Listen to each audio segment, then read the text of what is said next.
Okay, a day of my life as a beauty cat girl na nagbago at naging CEO na lang na isang maliit na salon at naging hairdresser na po tayo. Mabuhay po tayo mga hairdresser at home salon owner, o diba?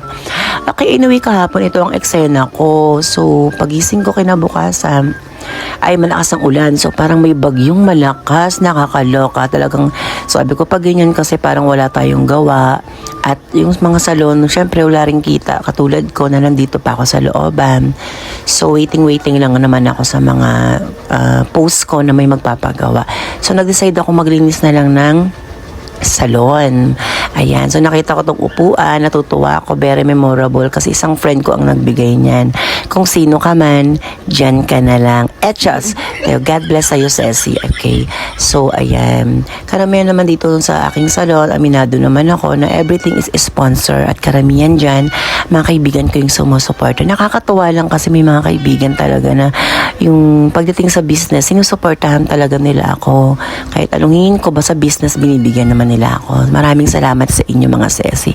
At eto na nga, dumating naman tong si Merly para manggulo. So kinukulit niya ako para i-practice daw namin yung sayaw namin nung nakaraang gabi na hindi siya nakaano kasi nga gabi na. So sasayaw kasi kami ng karakol ngayong darating na piyesta. So, piyesta kasi dito sa barangay namin. So, na-invite kami na ang LGBT ay kailangan mag-perform din sa Karakol.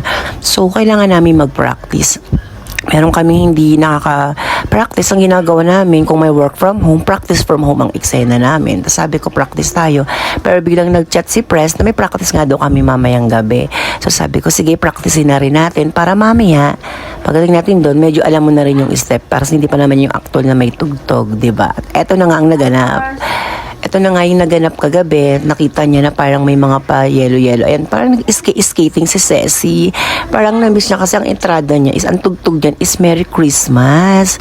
So parang naalig siya. So hindi ko alam kung nag-exercise ba muna siya. Ayan. So sabi ko, sige Ceci, sumayaw ka lang dyan.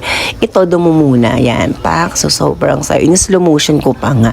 At ito na nga yung mga sayaw namin dyan. So hindi na nakuwanan yung buong keme. Ayan. May paikot-ikot kami at pabalik-balik. So syempre nagkakamali-mali. Pero pinapractice talaga namin. As ayan na nga, yun lang. At maraming salamat. Mabuhay ang LGBTQRSTWXYZ. Ayan, maraming salamat sa inyo sa pag-invite nyo sa amin kapitan na si Kate. Thank you. Yun lang.